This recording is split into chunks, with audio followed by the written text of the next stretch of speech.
ஒன்று தீமோத்தேயுவின் புஸ்தகத்திலே பவுலஸ் அப்போஸ்தலன் தீமோத்தேயுவிடத்திலே ஒரு காரியத்தை சொல்கிறார்.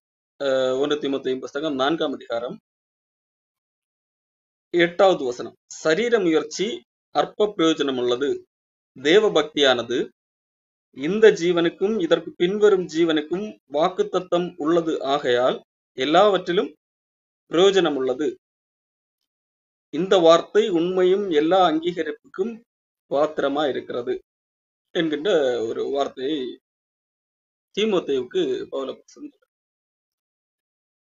இது ஏன் இதை சொல்லுகிறார்னு சொன்னால், அதற்கு முந்தைய பகுதிகளிலே சிலர் குழப்பவாதிகள் குழப்புகிறவர்களாக காணப்படுகிறார்கள். என்ன, பிசாசுகளின் உபதேசங்களுக்கு செவி கொடுக்கிறவர்களாக இருக்கிறார்கள். ஆகவே அவர்கள் விசுவாசத்தை விட்டு இந்த விசுவாசம் வேண்டாம் என்று சொல்லி விசுவாசத்துக்கு எதிராக அவிசுவாசிகளாக அல்லது விலகி போகிறவர்களாக இருக்கிறார்கள் என்று சொல்லி முதல் வசனத்திலே சொல்லுகிறார். அது என்ன போதனம்? கட்டுப்பாடுகள், மனித கற்பனைகளை இங்கே உள்ளே கொண்டு வருகிறார்கள் கிறிஸ்தவத்துக்குள்ளாக. விவாகம் பண்ணாதிருக்கவும், விசுவாசிகளும் சத்தியத்தை அறிந்தவர்களும் ஸ்தோத்திரத்தோட அனுபவிக்கும்படி தேவன் படைத்த போஜன பதார்த்தங்களை விலக்கவும் வேண்டும் என்று அந்த பொய்யர் கட்டளையிடுவார்கள்.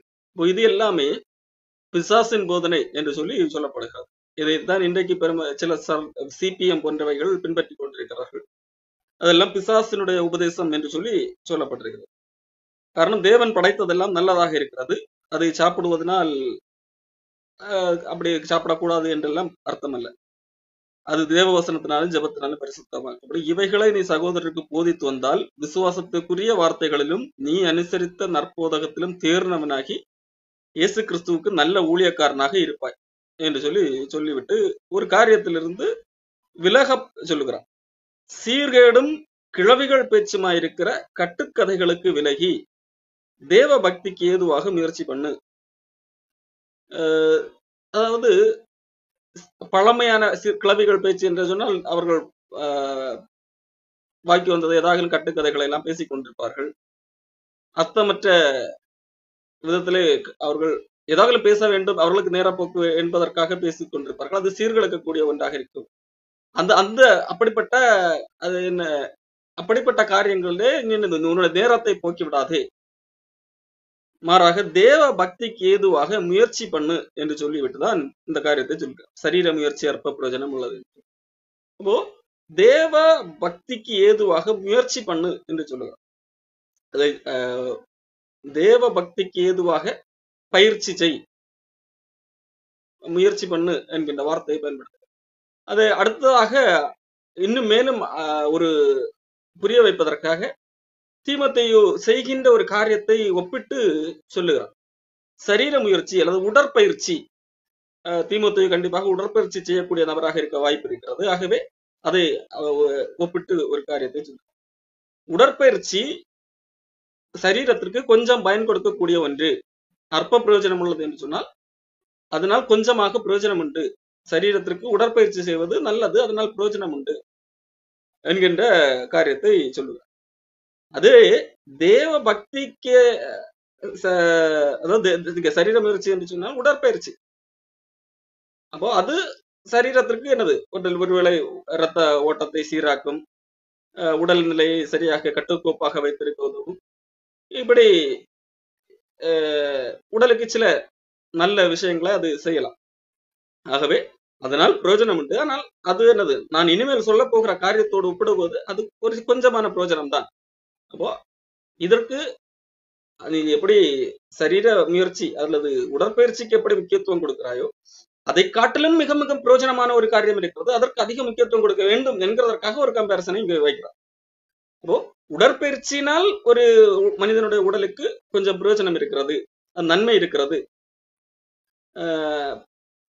அப்போ அதே போல தேவ பக்தி எனும் பயிற்சி, தேவ பக்திக்கு ஏதுவான பயிற்சி, அது இந்த ஜீவனுக்கும் இதற்கு பின்வரும் ஜீவனுக்கும் வாக்குத்தத்தம் உள்ளதாகையால் எல்லாவற்றிலும் பிரயோஜனம் உள்ளது. அப்போ இந்த சரீர அல்லது இந்த உடற்பயிற்சி என்பது கொஞ்சம் பிரயோஜனம் உள்ளது. ஆனால் அதை ஒப்பிடும்போது தேவ பக்திக்கு ஏதுவான அந்த முயற்சி, அதுதான் தேவ பக்திக்கு ஏதுவாக முயற்சி பண்ணு என்று சொல்லுகிறார் அல்லவா. எக்ஸசைஸ் என்கிற வார்த்தை தான் பயன்படுத்த. அப்போ தேவ பக்தியானது இந்த ஜீவனுக்கும் இதற்கு பின்வரும் ஜீவனுக்கும் வாக்குத்தத்தம் உள்ளதாகையால் அது எல்லாவற்றிற்கும் பிரயோஜனம் உள்ளது. அது கொஞ்சம் பிரயோஜனம் அல்ல, அது எல்லாவற்றிற்கும் முழு பிரயோஜனம் உள்ளதாக காணப்படுகிறது. ஆகவே அதை செய் என்று சொல்லி சொல்லுங்க. இங்கே தேவ பக்தி எல்லாவற்றுக்கும் பிரயோஜனம் உள்ளது என்கிறதை பார்க்கணும்.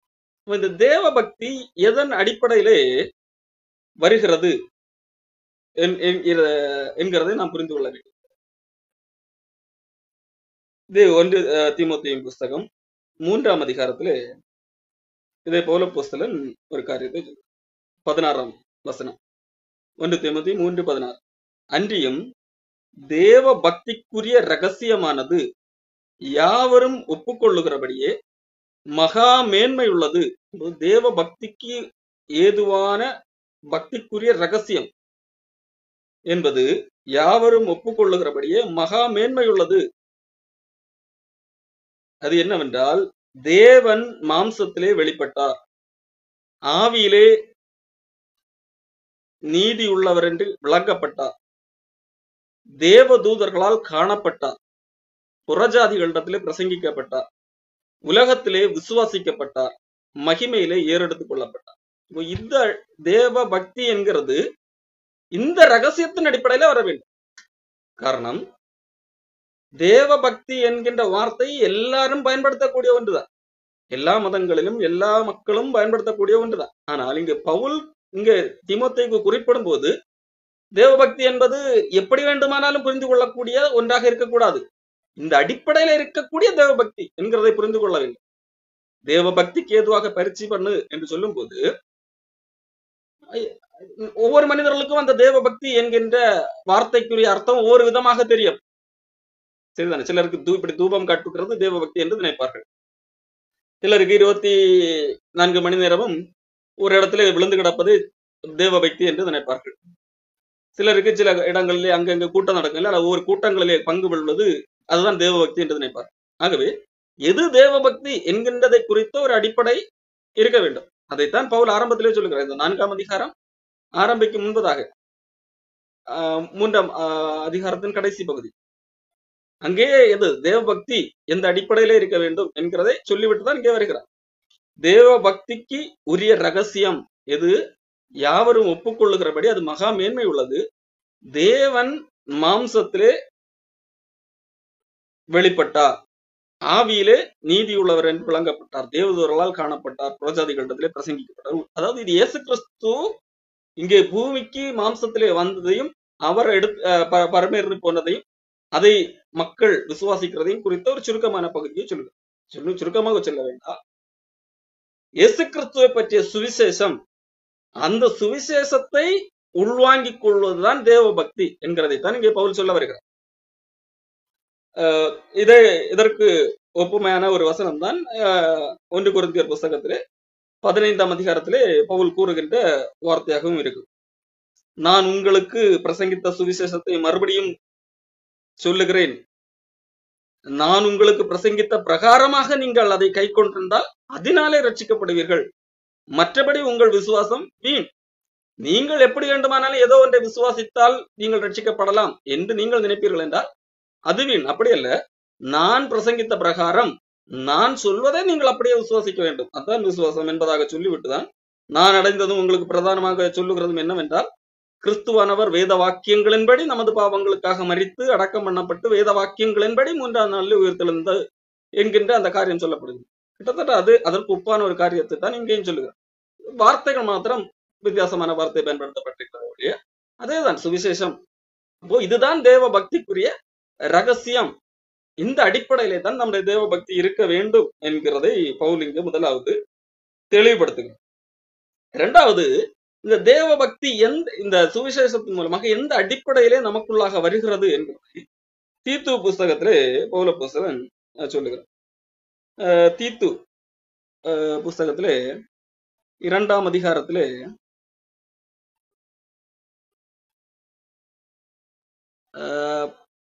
11ஆம் வசனத்திலிருந்து படிக்கிறேன்.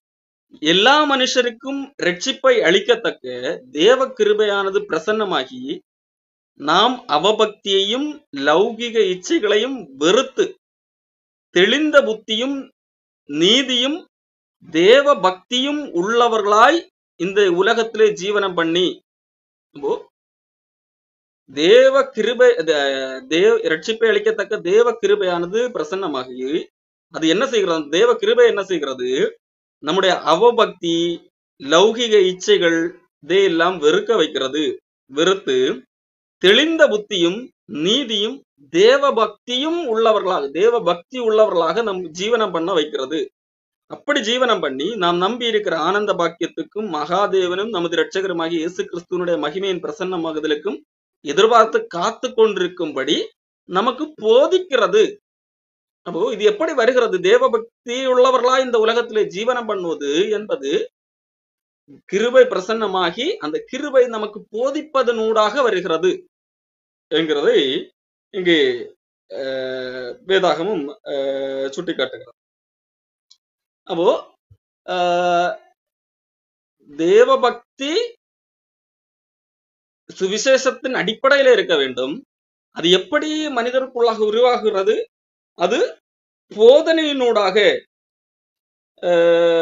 அதாவது கிருபையானது எல்லா மனிதரையும் ரட்சிக்கத்தக்க கிருபை, அந்த கிருபையானது பிரசன்னமாகி அது நம்ம எப்படி என்ன செய்கிறது? நாம் அவபக்தியையும் லௌகிக இச்சையும் வெறுத்து நீதியையும்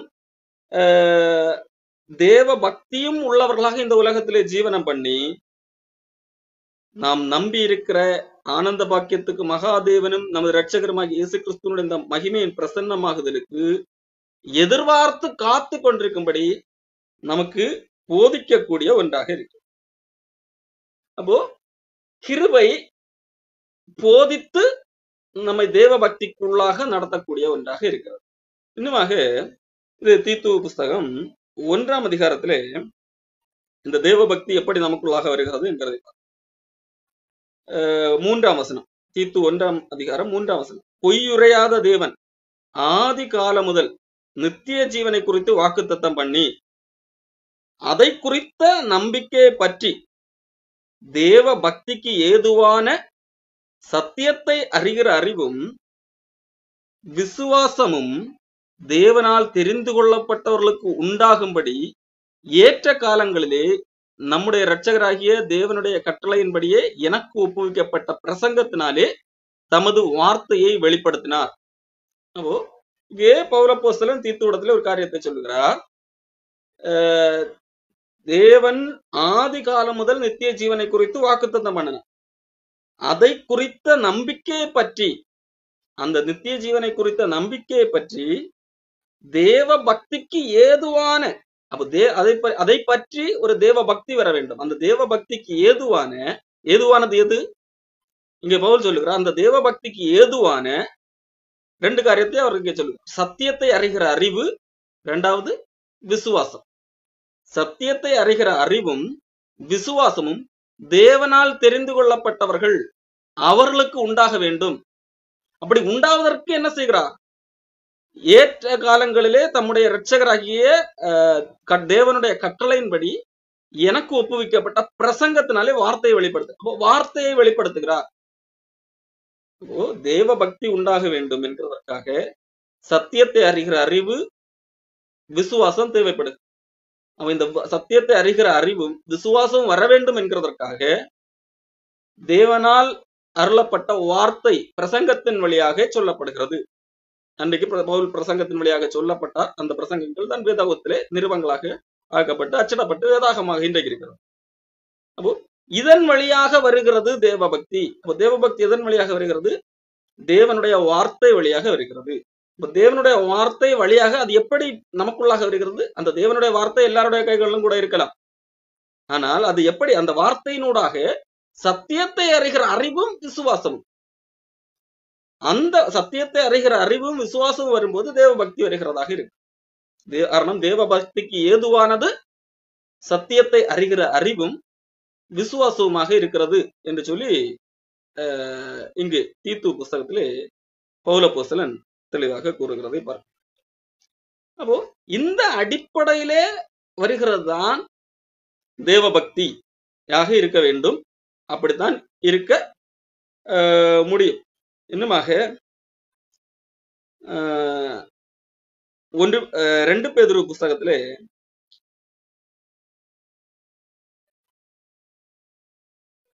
1ஆம் அதிகாரம் 3ஆம் வசனம், தம்முடைய மகிமையினாலும் காருண்யத்தினாலும் நம்மை அழைத்தவரை அறிகிற அறிவினாலே, தேவனை அறிகிற அறிவினாலே இந்த ஜீவனுக்கும் தேவ பக்திக்கும் வேண்டிய யாவற்றையும் அவருடைய திவ்ய வல்லமையானது நமக்கு தந்தருளுகிறது என்று சொல்லப்பட்டிருக்கிறது. அப்போ தேவ பக்திக்கு வேண்டியவைகள் எதன் மூலமாக நமக்கு கிடைக்கிறது? தேவனை, அதாவது நம்மை அழைத்தவரை அறிகிற அறிவினாலே. தேவனை அறிகிற அறிவின் மூலமாக மட்டுமே தேவ பக்தி ஏற்படும். மற்றபடி நாம ஒரு காரியத்தை செய்துவிட்டு இதுதான் தேவ பக்தி என்று நினைப்பது தேவ பக்தி ஆகாது. காரணம், பவுல் அங்கே சொல்லுகின்ற போது கூட சிலர் தேவபக்தி என்கின்ற பெயர்ல தான் எதை செய்து கொண்டிருக்கிறார்கள்? விவாகம் பண்ணக்கூடாது, இதுதான் தேவபக்தி என்கின்ற காரியத்தை அங்கே சிலர் சொல்லுகிறார்கள். இல்ல, இந்த உணவு பதவிகளை எல்லாம் உண்ணக்கூடாது, அதுதான் தேவபக்தி, மிக தேவபக்தியின் தீவிரம், இந்த அடிப்படையில் இருப்பதான் தேவபக்தியின் உச்சம் என்பதாக சிலர் சொல்லுகிறார்கள். அது எல்லாம் மனித கட்டுப்பாடுகள், அது தேவபக்தி ஆகாது. அல்லது சீர்கேடும் கிளபிகள் பேச்சுமா இருக்கிற கட்டுக்கதைகள், ஒன்றுக்கும் உதவாத பேச்சுக்கள், அது எல்லாம் என்னது? அதை கேட்பதனால் இன்றைக்கு ஏதோ ஒரு பிரசங்கம் கேட்டேன், அது தேவபக்தி. அப்படி அல்ல. மாறாக அந்த தேவ பக்திக்குரிய ரகசியமானது சுவிசேஷத்தின் அடிப்படையில் இருக்க வேண்டும். அது தேவனை அறிகிற அறிவும் விசுவாசத்தின் மூலமாக நமக்குள்ளாக வருவதாக இருக்க வேண்டும். அந்த தேவனை அறிகிற அறிவு என்பது தேவனுடைய வார்த்தையின் வழியாக தேவனை அறிகிற அறிவாக இருக்க வேண்டும். தேவனை அறிகிற அறிவு தேவனை அறிகிற அறிவின் மூலமாக நமக்கு கிடைக்கக்கூடியதாக இருக்க வேண்டும். அடுத்ததாக, இந்த தேவ பக்திக்கு ஏதுவானதை கிருபை நமக்கு போதித்து நடத்துகின்ற ஒன்றாக இருக்கிறது. நாம் கிருபையை பெற்றோம், ரட்சிக்கப்பட்டோம், தொடர்ந்து தேவ பக்தியில் நடப்பதற்கு ஏதுவானதை, நம்முடைய அவபக்தியையும் லௌகிக இச்சைகளையும் நீக்கக்கூடிய ஒன்றை எது போதிக்கிறது? கிருபை தான் போதிக்கிறது. அந்த கிருபை போதித்து ஒவ்வொரு நாளும் நம்மை தேவ பக்தியிலே நடத்தக்கூடியதாக இருக்கிறது. அப்படி அந்த போதனை நடத்தும் போது நாம் அதை பயிற்சி செய்ய வேண்டும். கிருபை நமக்கு ஒரு காரியத்தை கற்றுத்தருகிறது என்று சொன்னால் நாம் அதை கற்று அதன் வழியில நடக்க வேண்டும். அதைத்தான் இங்கே பவுல் அப்போஸ்தலன் சொல்லுகிறார். சரீர முயற்சி கொஞ்சம் பயனுள்ளதாக இருக்கிறது, ஆனால் நீ தேவ பக்திக்கு ஏதுவாக பயிற்சி பண்ணு. பிசிக்கல் எக்ஸசைஸ் என்னது? Little benefit. ஆனால் முழுமையான பெனிஃபிட் இந்த உலகத்துக்கும் இனி வரப்போகிற காலத்துக்கும் எல்லாவற்றிலும் பிரயோஜனம் உள்ளதாக இருக்கிறது. இது தேவ பக்தி. ஆகவே அதை பயிற்சி பண்ணு என்பதாக சொல்ல. பயிற்சி பண்ணு என்பது எதை காட்டுகிறது? நம்மை அவர் அழைத்திருக்கிறார், அவர் நமக்கு அடுத்து போதிக்கிறார். கிருபையை பெற்றிருக்கிறவர்களுக்கு கிருபை போதிக்கிறது. இந்த போதனைக்குட்பட்டு நாம் அதை என்னது? நம்முடைய வாழ்க்கையை ஒவ்வொரு நாளும் வளர்த்தி கொள்ளுகிறது. அதான் சரி தேவ பக்திக்கு ஏதுவாக முயற்சி பண்ணுகிறது ஒன்றாக காணப்படுகிறது. தேவ பக்தி உள்ளவர்கள் எப்படிப்பட்ட சில காரியங்களை தங்களோடாக மாற்றிக்கொள்வார்கள் என்கின்ற 1-2 காரியங்களை பார்ப்போம். 1 தீமோத்தேயுவின் புத்தகத்திலே தேவ பக்திக்குரிய சில நடக்கை, தேவ பக்திக்குரிய நடக்கை, வெளிப்புற நடக்கை. நம்ம தேவ பக்தி இருக்கிறது, அது விசுவாசத்தினோடாக இருக்கிறது. விசுவாசத்தினோடாக ரட்சிக்கப்பட்டவர்களுக்கு தேவ பக்தி காணப்படுது. அந்த தேவ பக்திக்குரிய நடக்கை கனி வெளியிலிருந்து பார்க்கும்போது காணப்படும் அல்லவா? அதை குறித்து சில வசனங்கள் சொல்லுகிறார். அது 1 தீமோத்தேயு 2ஆம் அதிகாரம் 10வது வசனத்திலே பவுல் அப்போஸ்தலன் ஒரு காரியத்தை சொல்லுகிறார். அதாவது அங்கே பெண்களை குறித்து சொல்லிக் கொண்டே வரும்போது இந்த தேவ பக்தி குறித்து சொல்லுங்க. தகுதியான வஸ்திரத்தினாலும் ஞானத்தினாலும் தெளிந்த புத்தியினாலும் தேவ பக்தி உள்ளவர்கள் என்று சொல்லிக் கொள்ளுகிற ஸ்திரீகளுக்கு ஏற்றபடியே நற்கிரியைகளினாலும் தங்களை அலங்கரிக்க வேண்டும் என்று சொல்லப்படுது. அப்போ தேவ பக்தி உள்ளவர்கள் அவர்களுக்கு ஏற்றபடி, தேவ பக்தி உள்ளவர்கள் என்று சொன்னால் அது கண்டிப்பாக வெளியிருந்து பார்த்தால் தெரிய வேண்டும் இவர்கள் தேவ பக்தி உள்ளவர்கள் என்கிறதை இங்க பவுல் கையாளுகிறதை பார்க்க முடியும். அண்ணா அவர் சொல்லிக் கொண்டு வருகிறார், தகுதியான வஸ்திரத்தினாலும் நாணத்தினாலும் தெளிந்த புத்தியினாலும் தேவ பக்தி உள்ளவர்கள் என்று கொள்ளுகிற ஸ்திரீகளுக்கு ஏற்றபடி இந்த குணாதிசயங்கள் எப்படி நம்மை காட்டுகிறது? தேவ பக்தி உள்ளவர்களுக்கு என்று காட்டுகிறது. இது இங்க பெண்களை குறித்து சொல்லப்பட்டிருந்தாலும் வேதாகமத்திலே ஆண்களுக்கு என்று சொல்ல குணாதிசயங்கள் சொல்லப்பட்டிருக்கும் அல்லவா? அப்போ அதுவும் தேவ பக்தி உள்ள ஆண்களுக்கு ஏற்ற குணாதிசயம். அப்போ குணாதிசயத்தினூடாக நாம் தேவ பக்தி உள்ளவர்கள் என்கிறதை வெளிப்படுத்துகிறவர்களாக காணப்படவில்லை. பொதுவாக சொல்ல வேண்டுமா, தேவ பக்தி உள்ளவர்களுக்கு ஏற்றபடியே நற்கிரியைகளினால் நம்மை அலங்கரிக்கிறவர்களாக இருக்கு. தேவ பக்தி எப்படி சரியாக வெளிப்படுகிறது? அது நம்முடைய செயல்கள், அது நல்ல செயல்கள் நம்மிடத்தில் இருந்து வெளிப்படும் போது அதுதான் நாம் தேவ பக்தி உள்ளவர்கள் என்கிறதற்கான ஒரு சான்றாக காணப்படுகிறது. அடுத்ததாக பவுல் அப்போஸ்தலன் சொல்லுகிறவர் இதே காரியம் தீமோத்தேயு புத்தகத்திலே தான் 1 தீமோத்தேயு 6ஆம் அதிகாரத்திலே 6ஆம் வசனத்திலே பவுல் சொல்லுகிறார், போதும் என்கிற மனதுடனே கூடிய தேவ பக்தி. இந்த தேவ பக்தி எப்படி இருக்க வேண்டும்? ஒரு திருப்தி உள்ளதாக இருக்க வேண்டும். அதுதான் தேவ பக்தி. தேவ பக்தி என்பது கடவுளிடத்திலே எனக்கு திருப்தி இல்லை, எனக்கு இன்னும் வேண்டும் இன்னும் வேண்டும் என்று சண்டை போடுவதாக இருப்பதல்ல தேவ பக்தி. கடவுள் எனக்கு கொடுத்திருப்பதிலே திருப்தி, போதும் என்கின்ற மனதுடனே இருப்பதுதான் தேவ பக்தி என்கிறதை இங்கே போல் சொல்லு. அந்த தேவ பக்தியே மிகுந்த ஆதாயம், அந்த பக்தி தான் லாபம். காரணம் தான் கடவுளை முழுமையான நம்புவதற்கான சான்று. அப்போ மாறாக இல்லை எனக்கு திருப்தி இல்லை, இன்னும் வேண்டும் இன்னும் வேண்டும் என்கின்ற மனநிலையுடன் கூடிய ஒரு தேவ பக்தி என்று சொன்னால் அது அல்ல தேவ பக்தி.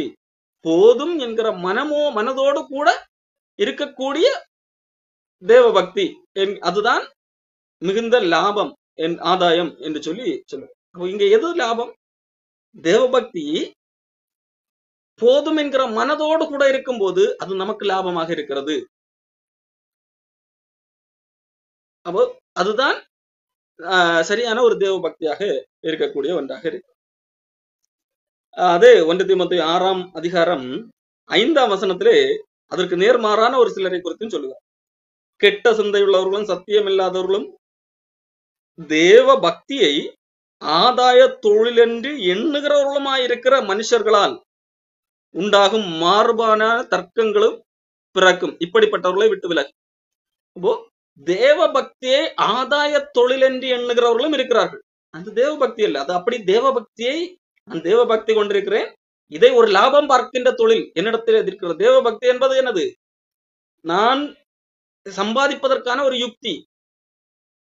நான் இந்த தேவ பக்தியை பயன்படுத்தி நான் எல்லாம் பெற்றுக்கொள்ளலாம் என்று நான் நினைப்பேன் என்று சொன்னால், அதை தேவ பக்தியை ஒரு ஆதாய தொழிலாக நான் எண்ணுவேன் என்று சொன்னால், அப்படிப்பட்டவர்களை விட்டு விலக வேண்டும் என்று சொல்லி பவுல் சொல்லுகிறார். சொன்னால் அப்படிப்பட்டவர்கள் உண்மையான தேவ பக்தி உடையவர்களே அல்ல என்கிறது தான் அதை காட்டுகிறது. அப்போ அதை பவுல் அங்கே தேவ பக்தி என்று சொல்லி அங்கீகரிக்கவில்லை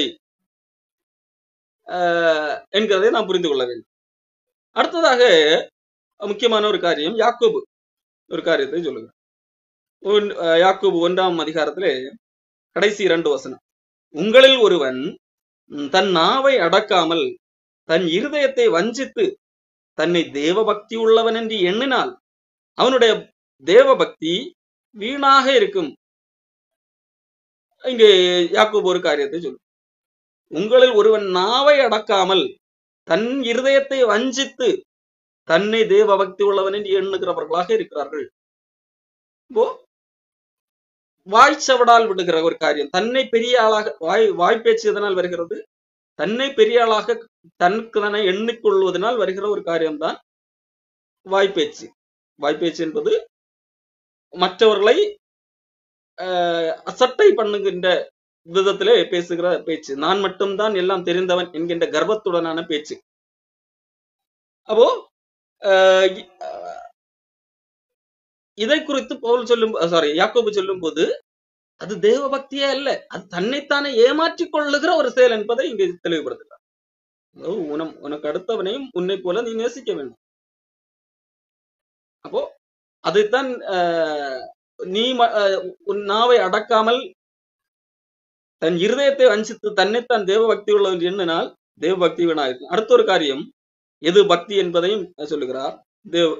திக்கற்ற பிள்ளைகளும் விதவைகளும் படுகிற உபத்திரவத்திலே அவர்களை விசாரிக்கிறதும் உலகத்தால் கரைபடாதபடிக்கு தன்னை காத்து கொள்ளுகிறதுமே பிதாவாகிய தேவனுக்கு முன்பாக மாசில்லாத சுத்தமான பக்தியாக இருக்கிறது. அப்போ இங்கே இது தேவ பக்தி என்று சொல்லு. இது 2 காரியங்களை சொல்லப்படுகிறது. ஒன்று, நாவை அடக்காமல் தன்னைத்தானே ஏமாற்றிக் கொள்ளுகிற செயல். அது அன்றைக்கு இயேசு கிறிஸ்து வாழ்ந்த காலத்திலே இந்த அன்றைக்கு இருந்த பரிசேயர்கள் செய்யக்கூடியவர்களாக இருப்பார். விதவைகள் வீடுகளை எல்லாம் பட்சித்து மக்களை ஏமாற்றுகிற செயல். மக்களை மட்டுமல்ல, அவர்கள் தங்களை கூட ஏமாற்றிக் கொண்டிருக்கிறார்கள். இங்கே அது தேவபக்தி அல்ல, தன்னைத்தான் ஏமாற்றிக் கொண்டிருக்கிறார்கள். மாறாக எது தேவபக்தி? திக்கற்ற பிள்ளைகளும் விதவைகளும், அதாவது கஷ்டப்படுகிறவர்கள், தேவையில் இருப்பவர்கள், அவர்கள் உபத்திரவப்படும் போது அப்படிப்பட்டவர்களை விசாரிக்கிறது, அப்படிப்பட்டவர்களுக்கு அவர்கள் பட்சமாக நிற்பது, பாதிக்கப்பட்டவர்களுக்கு பட்சமாக நிற்பது, அதுதான் தேவபக்தி. அதுதான் பிதாவாகிய தேவனுக்கு முன்பாக மாசில்லாத சுத்தமான பக்தியா இருக்கிறது என்று சொல்றோம். 2வது, இந்த உலகத்தால் கரைபடாதபடிக்கு நம்மை பார்த்துக் கொள்வது. இந்த உலகம் கரைபடித்தது ஒன்றாக இருக்கிறது. இந்த உலகம் ஒரு போக்கிலே போய்கொண்டிருக்கும் போது அந்த உலகத்தின் போக்கிலே நாம் போகாமல் தேவன் நம்மில் எதை எதிர்பார்க்கிறாரோ, தேவன் நமக்குள்ளாக எதை செய்ய விரும்புகிறாரோ அதை அந்த போக்கிலே போவது.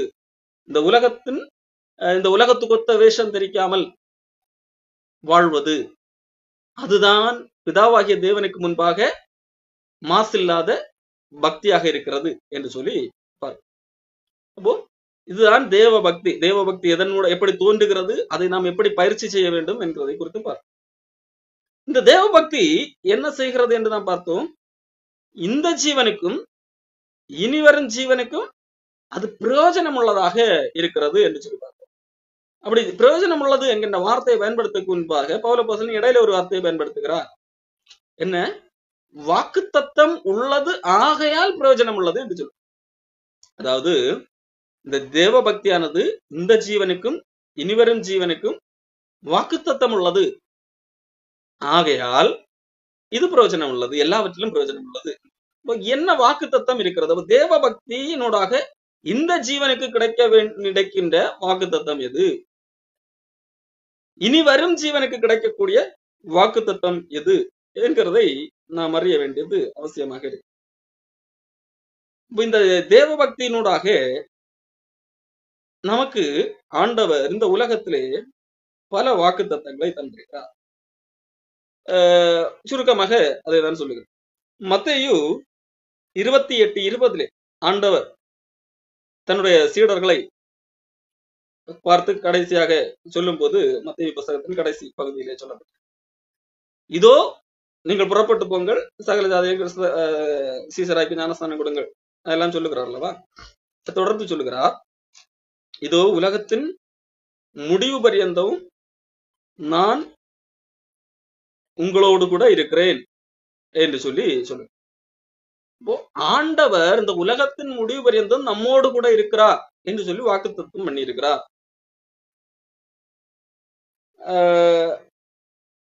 எப்பொழுதும் நம்மோடு கூட இருக்கிறதே பெரும் வசனம் இருக்கிறது. எபிரேயர் புஸ்தகம் 13ஆம் அதிகாரம் 5ஆம் வசனம், நீங்கள் பண ஆசை இல்லாதவர்களாக நடந்து உங்களுக்கு இருக்கிறவைகள் போதும் என்று எண்ணுங்கள். ஏன்? நான் உன்னை விட்டு விலகுவதும் இல்லை, உன்னை கைவிடுவதும் இல்லை என்று அவர் சொல்லி இருக்கிறாரே. அப்போ ஆண்டவர் கூட இருக்கிறார், ஆகவே நான் போதும் என்று மனதனோட இருக்கலாம், பண ஆசை கொள்ள வேண்டிய தேவையில்லை, இருக்கிறது போதும் என்று எண்ணுங்கள். ஏன்? ஆண்டவர் கூட இருக்க, நான் உன்னை விட்டு விலகுவதும் இல்லை, உன்னை கைவிடுவதும் இல்லை என்று அவர் சொல்லி இருக்கிறாரே. அப்போ இது இந்த ஜீவனுக்கு இந்த பூமியில நாம் வாழும் போது ஆண்டவர் நமக்கு கொடுக்கிற வாக்குத்தத்தம், ஆண்டவருடைய பிரசன்னம், ஆண்டவர் நம்மோடு கூட இருக்கிறார், ஆண்டவர் நம்மோடு கூட இருக்கிறார் என்கிறது ஆண்டவர் கொடுத்த வாக்குத்தத்தம் இந்த ஜீவனுக்கு.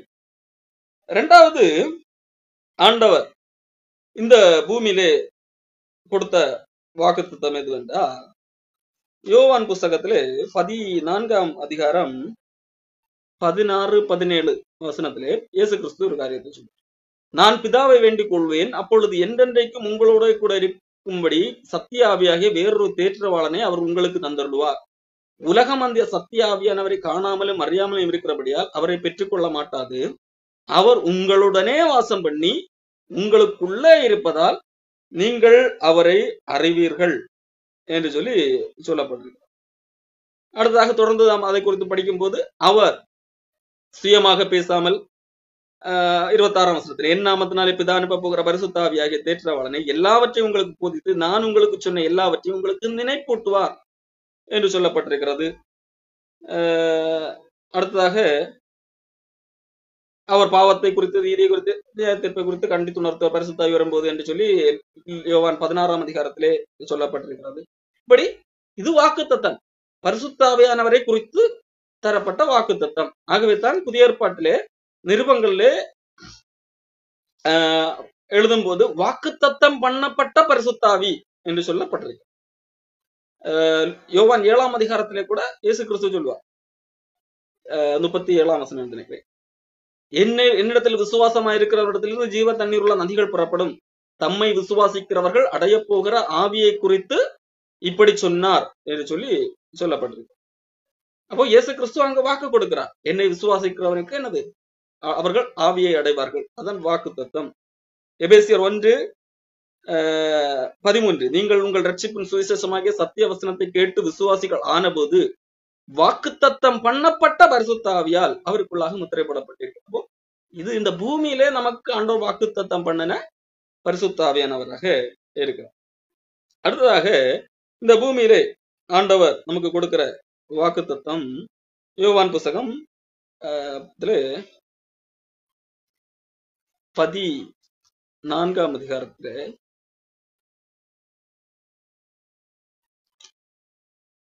27ஆம் வசனம், சமாதானத்தை உங்களுக்கு வைத்து போகிறேன், என்னுடைய சமாதானத்தையே உங்களுக்கு கொடுக்கிறேன், உலகம் கொடுக்கிற பிரகாரமாக நான் உங்களுக்கு கொடுக்கிறதில்லை, உங்கள் இருதயம் கலங்காமலும் பயப்படாமலும் இருப்பதாக என்று சொல்லி ஆண்டவர் சமாதானத்தை வாக்குத்தத்தமாக, இந்த உலகம் கொடுக்கிற பிரகாரமான சமாதானம் இல்லை, இது வேறொரு விதமான சமாதானம், அப்படிப்பட்ட ஒரு சமாதானத்தை ஆண்டவர் வாக்குத்தத்தமாக கொடுக்கிறதை நாம் பார்க்கிறோம்.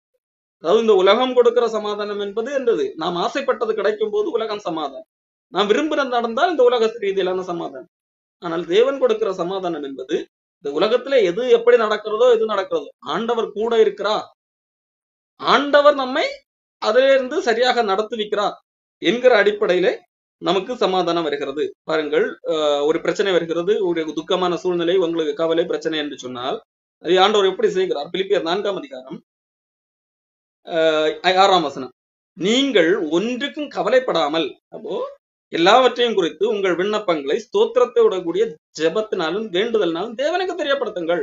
தேவனுக்கு தெரியப்படுத்தும் போது என்ன நடக்கிறது? உங்களுடைய பிரச்சனை நீங்கும் அல்லது நீங்கள் கேட்டது கிடைக்கும் என்று சொல்லவில்லை, மாறாக வேறொரு காரியத்தை சொல்லப்பட்டிருக்கிறது. அப்பொழுது எல்லா புத்திக்கு மேலான தேவ சமாதானம் உங்கள் இருதயங்களையும் உங்கள் சிந்தைகளையும் கிறிஸ்து இயேசுவுக்குள்ளாக காத்துக்கொள்ளும் என்று சொல்லி சொல்லப்பட்டது. அப்போ தேவ சமாதானத்தை இந்த பூமியில நமக்கு வாக்குத்தத்தம் பண்ணியிருக்கிறார்.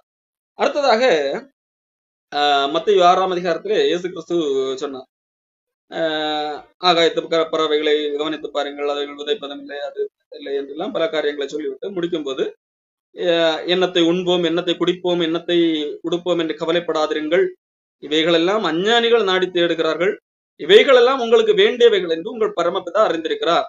முதலாவது தேவனுடைய ராஜ்யத்தை அவருடைய நீதியை தேடுங்கள், அப்பொழுது இவைகள் எல்லாம் உங்களுக்கு கூட கொடுக்கப்படும். ஆகையால் நாளைக்காக கவலைப்படாதிருங்கள், நாளைய தினம் தன்னுடையவர்களுக்காக கவலைப்படும், அந்தந்த நாளுக்கு அதனதன் பாடு போதும் என்று சொல்லி, அதாவது தேவைகளை சந்திப்பேன் என்பதாக ஆண்டவர் வாக்கு கொடுத்திருக்கிறார். அதாவது தேவை என்பது நாம் நியமித்த தேவை அல்ல, நமக்கு எது தேவை என்று அவருக்கு தெரியும். எது நம்மால் கண்டிப்பாக இது இல்லாமல் இருக்கவே முடியாதது என்று நாம் நினைக்கிற சில காரியங்கள் இருக்கு, ஆனால் அது கூட இல்லாமல் இருக்க முடியும் என்று அவர் வேண்டுமானால் ப்ரூவ் பண்ண முடியும். ஆனா அவருக்கு தெரியும் எது இல்லாமல் இவனால் இருக்கவே முடியாது, எது கண்டிப்பாக இவனுக்கு தேவை என்று இருக்கும் அல்லவா. அந்த தேவைகள் அவரால் பூர்த்தி செய்யப்படும், அது பூர்த்தி செய்யப்பட்டு கொண்டிருப்பதனால தான் இன்றைக்கு நம்ம உயிர் வாழ்ந்து கொண்டிருக்கிறோம்.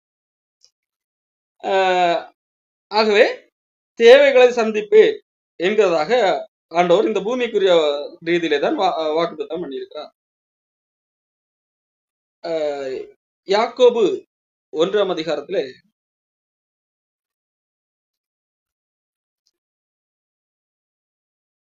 5 4 இருந்தபடி நீங்கள் ஒன்றிலும் குறைவுள்ளவர்களாயிராமல் பூரணராயும் நிறைவுள்ளவராக இருக்கும்படி பொறுமையானது பூரண கிரியை செய்ய கடவுது.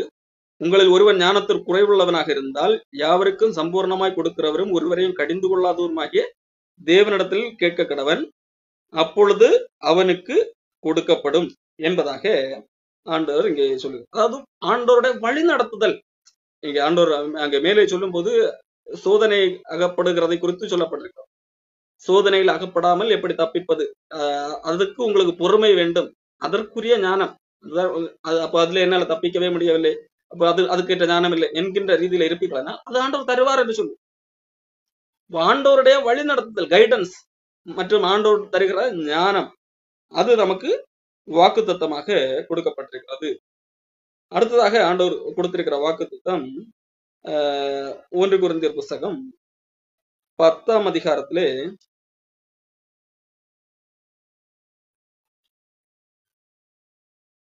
13ஆம் வசனம். மனுஷருக்கு நேரிடுகிற சோதனையே இல்லாமல் வேற சோதனை உங்களுக்கு நேரிடவில்லை. தேவன் உண்மையுள்ளவராக இருக்கிறார்.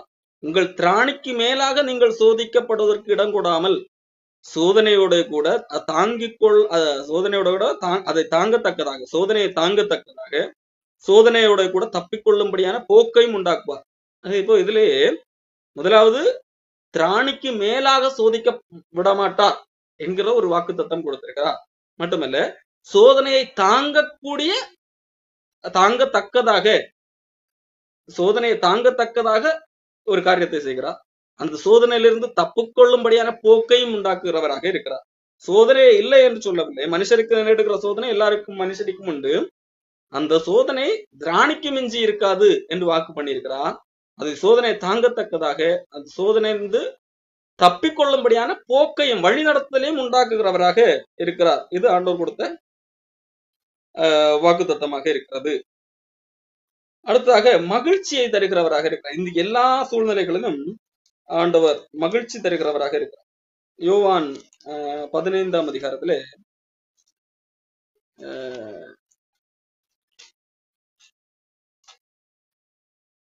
11ஆம் வசனம்.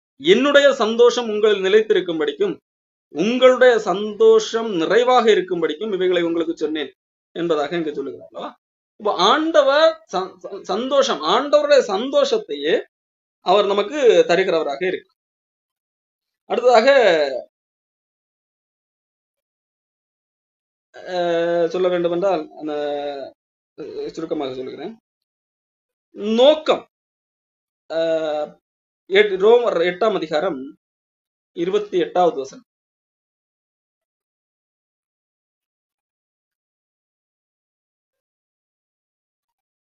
ரோமர் 8:28 பவுலப்போஸ்தலன் அன்றியும் அவருடைய தீர்மானத்தின்படி அழைக்கப்பட்டவர்களாய் தேவனிடத்திலே அன்புகிறவர்களுக்கு சகலமும் நன்மைக்கு எதுவாக நடக்கிறது என்று அறிஞ்சிருக்கோம். அப்போ நமக்குடைய வாழ்க்கையில நடக்கிற எதுவா இருந்த அவரிடத்துல அன்பு கூறுகிற போது நம்முடைய வாழ்க்கையில நடக்கிற எல்லாத்துக்கும் ஒரு நோக்கம் உண்டாக இருக்கிறது என்று அவர் வாக்கு பண்ணியிருக்கிறார். அப்போ எதுவும் நோக்கம் இல்லாமல் நடப்பது அல்ல என்கிறதை நான் புரிந்து கொள்ள வேண்டியிருக்கிறார். யோவான் 15:7 நாம் அவர்கள் நீங்கள் என்னில் நிலைத்திருந்தால் நீங்கள் கேட்டுக்கொள்வது எதுவோ அது செய்யப்படும் என்று நம்முடைய ஜெபம் கேட்கப்படுவதை குறித்து வாக்குத்தத்தம் பண்ணியிருக்கிறார். நாம் புதிய சிருஷ்டி என்கிறதை வாக்குத்தத்தம், ஒருவன் கிறிஸ்துவுக்குள்ளாக நிலைத்திருந்தால் அவன் புதிய சிருஷ்டியாக இருக்கிறான் என்கிறதை வாக்கு பண்ணியிருக்கிறார். அடுத்ததாக நம்முடைய பலவீனத்திலே நம்மை தாங்கக்கூடிய கிருபை உண்டு என்று சொல்லி வாக்குத்தத்தம் பண்ணியிருக்கிறார். 2 கொரிந்தியர் புஸ்தகம் 12ஆம் அதிகாரத்திலே பவுலப்போஸ்தலனுக்கு சொன்னது, என் கிருபை உனக்கு போதும், பலவீனத்திலே என் பலன் பூரணமாக விளங்கும். பலவீனத்திலே பலன் தரக்கூடிய கிருபை நமக்கு உண்டு என்று சொல்லி வாக்குத்தத்தம் பண்ணியிருக்கிறார். கடைசியாக இந்த உலகத்தில் உள்ள பல வாக்குத்தத்தங்களை குறித்தாக சில பார்த்தோம். முடிவாக நித்திய ஜீவனை வாக்குத்தத்தம் பண்ணியிருக்கிறார். யோவான் 10ஆம் அதிகாரம் 28-29 இயேசு கிறிஸ்து சொல்லுகிறார். யோவான் 10:28 நான் அவைகளுக்கு நித்திய ஜீவனை கொடுக்கிறேன், அவைகள் ஒரு காலம் கெட்டு போவதில்லை, ஒருவனும் அவைகளை என் கையிலிருந்து பறித்து கொள்ள முடியாது. அவைகளை எனக்கு தந்த பிதா, என் பிதா எல்லாரிலும் பெரியவராக இருக்கிறார், அவைகளை என் பிதாவின் கையிலிருந்து பறித்து கொள்ள ஒருவனாலும் கூடாது என்று சொல்லி நித்திய ஜீவனை வாக்குத்தத்தமாக தந்திருக்கிறார். இது 1 யோவான் 2ஆம் அதிகாரத்திலும் அங்கேயும் யோவான் எழுதி வைத்திருப்பார். நித்திய ஜீவனை அளிப்பேன் என்பதே அவர் நமக்கு செய்த வாக்குத்தத்தம் என்று சொல்லி சொல்லப்பட்டிருக்கிறது. அவரோடு கூட நாம் உன்னதத்திலே அவரோடு கூட உட்கார வைக்கப்பட்டிருக்கிறோம். அவரோடு கூட ஆளுகை செய்வோம். இதெல்லாம் இனி வரும் ஜீவனை குறித்த வாக்குத்தத்தம். அப்போ இந்த ஜீவனுக்கும் இனி வரும் ஜீவனுக்கும் வாக்குத்தத்தம் உள்ளதாக எது காணப்படுகிறது? தேவ பக்தி காணப்படுகிறது. அப்போ இந்த தேவ பக்தியை பயிற்சி செய்ய வேண்டும். எப்படி ஒரு உடற்பயிற்சி செய்யும் போது உடலுக்கு சிறிய அளவு லிட்டில் பெனிஃபிட் அற்ப பிரயோஜனமாக இருக்கிறதோ, ஆனால் எல்லாவற்றுக்கும் பிரயோஜனம் உள்ள ஒன்று இருக்கிறது, அதிலே நாம் அதிக அளவிலே பயிற்சி செய்ய வேண்டும் என்று சொல்லி பவுலப்போஸ்தலன் தீமோத்தேயுவுக்கு சொல்லுகிறார். நாமும் தேவ பக்தியிலே பயிற்சி, அந்த தேவ பக்தி எந்த அடிப்படையிலே ஆரம்பிக்க வேண்டும், எந்த அடிப்படையில நமக்குள்ளாக வந்திருக்கிறது, அதை நாம் எப்படி தொடர்ந்து செயல்படுத்த வேண்டும் என்கிறதை பார்த்தோம். அந்த தேவ பக்தி உள்ளவர்களாக இருக்கிறவர்களுக்கு நமக்கு என்ன இருக்கிறது? வாக்குத்தத்தம் இருக்கிறது. இந்த ஜீவனுக்கும் வாக்குத்தத்தம் இருக்கிறது. அது என்னன்னு பார்த்தோம். இனிவரும் ஜீவனுக்கும் வாக்குத்தத்தம் இருக்கிறது. ஆகவே இந்த வாக்குத்தத்தத்தை நமக்கு ஆண்டவர் கொடுத்திருக்கிறபடியால் எல்லாவற்றுக்கும் பிரயோஜனம் உள்ளதா இந்த தேவ பக்தியை நாம் என்ன செய்ய வேண்டும்? பயிற்சி பண்ண வேண்டும். தொடர்ந்து அடுத்த வாரத்தில்